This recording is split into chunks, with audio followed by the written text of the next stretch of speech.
Драги гледачи, добро утро.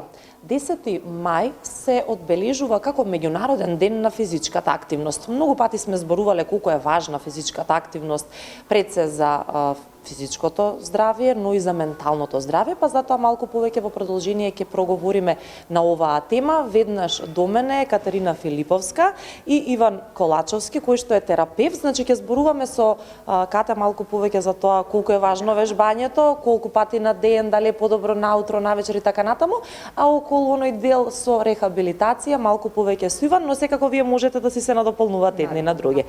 Добро утро и за двајцата. Добро утро. Добро утро. Ајде вака, најпрво, што е физичка активност, односно колку е важно да имаме физичка активност и што се смета како физичка активност? Тоа е еден од најбитниот дел кој мораме да ја имаме покрај ваквиот напорен живот кој го имаме и е многу битна. Моја препорака е да биде 5 пати неделно, од 3 до 5, комбинирано. 3 пати неделно фитнес, 2 пати неделно кардио, дали фитнес, дали водно. Така. Многу е важна. Колку минути да трае еден тренинг, да го наречеме? Тренинг трае 5 минути. 50 минути е сосема доволно. Да, токму така, еден тренинг. Во текот на денот, доколку тренираат по 2 пати, првиот тренинг наутро, доколку е тренинг, и вториот, доколку е кардио. Кардиото, моја препорака е да биде 30 минути. Така. Сега, сите ние имаме различен стил на живот, работното време, зависи што ни дозволува. Што е најдобро, да кажеме, вежбањето наутро, попладне, навечер или комбинирано? Према работните обврски, поред мене, најдобро е наутро, но меѓутоа многумина немаат нели варијанта наутро, па доаѓаат нели и приквечер, но меѓутоа тренингот наутро дава преголема енергија во текот на работниот ден, доколку вечерниот тренинг е повеќе опуштање на тренинг. Така. Сега со Иван малку ќе поразговараме, затоа што верувам дека доаѓаат и многу луѓе кои што можеби не знам имале некаква повреда и така натаму, па за да се опорави целосно телото потребни се и вежби. Ќе ни кажете вие какви вежби се потребни, како оди таа рехабилитација и така натаму, дали има врска возраста, повредата? Така, значи секако дека има разлика од типот на повредата, возраста, секој индивидуал во принцип си има некој тип на повреда. Најчесто тоа настанува, како што каже колешката, заради зафатениот животен стил. Многу голем дел од луѓето денес работат седентарна работа, така да мнозинство од повредите со кои што се соочуваме кога почнуваат луѓе со фитнес доаѓаат токму од седентарниот животен стил. Мал дел од повредите ни доаѓаат нели од атлети кои што се повредиле на терен, мал дел ни доаѓаат од непланирани активности, кој паднал, кој му се случило некој лизгање кроз зимата и слично.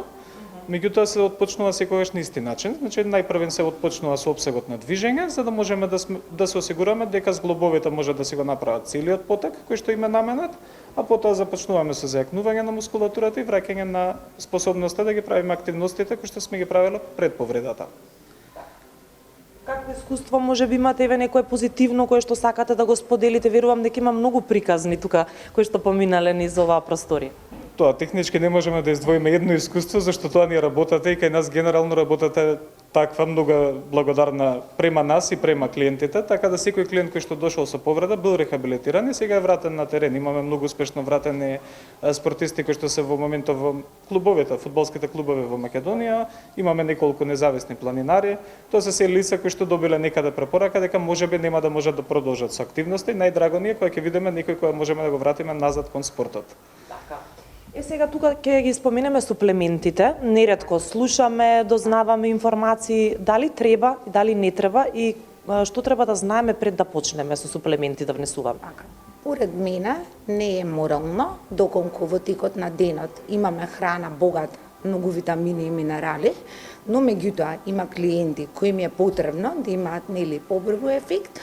Моја препорака е протеин, креатин, омега 3 кој дава многу енергија, витамин D и минерали. Така. Тоа е. Тоа преку суплементи. Ајде из храната тука да ја споменеме, кој можете и вие да ни кажете што треба исто така да внесуваме пред вежбање, водата исто тука да споменеме пред или после вежбање?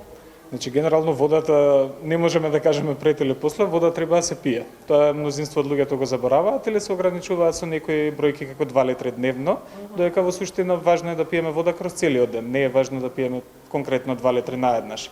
Истото со исхраната, значи не постои конкретно еден начин на правилна исхрана, постои правилен избор на храна. Значи диететски режим како диететски режим може да биде составен, нели, во моментов гледаме различни типови на препораки, дали да јадеме јаглехидрат пред тренинг, протеин после тренинг. Меѓутоа имаме позитивни резултати со различни типови на диети. И многу повеќе тоа сепак ќе биде базирано на индивидуално ниво, способност на личноста, нели, дали да си готви дома, дали ќе купува храна од надвор и слично. Затоа е тешко да се даде конкретна препорака што е добро пред или после тренинг, сепак ќе зависи и дали тренингот е са бајлачки или навечер. Ама генералното правило се останува дека храната мора да биде здрава храна која што ние можеме да ја процесираме. Здрава храна е малку општ термин, меѓутоа збориме за непроцесирана храна која што може телото да искористи подоцна. Тоа се комплексните јаглехидрати, протеините и мастите кои што се доаѓаат претежно од животинско потекло. Споминавте индивидуална исхрана, верувам дека и индивидуално вежбање или тренер кој што ќе го имаме, да речеме, само за себе во моментот е доста важно, бидејќи вие си го познавате клиентот, клиентот ве познава вас. Колку е тоа важно? Тоа е најбитен дел. Клиентите ги гледаме како фамилија. Пред и најдобро намерно, нели, им помагаме покрај диета, покрај режим, покрај кој тип на вежбање. Тоа е број 1. Така. И на самиот крај, ајде една порака до сите. Зошто треба да бидеме физички активни? Зашто немаме опција да не бидеме. Со секој ден што не сме физички активни, си ја скратуваме способноста да сме утре физички активни. Така да треба да сме активни за да останеме здрави и функционални. Така. Катерина, да добавите нешто? Како и мојот колега, и моето мото е тоа, ја да можам и по 3 пати на ден на водно ќе одам. Да, благодариме многу и се надевам дека оваа порака ќе стигне до сите каде што треба и сите кои што досега не вежбале ќе почнат да вежбаат. Ви благодарам уште еднаш.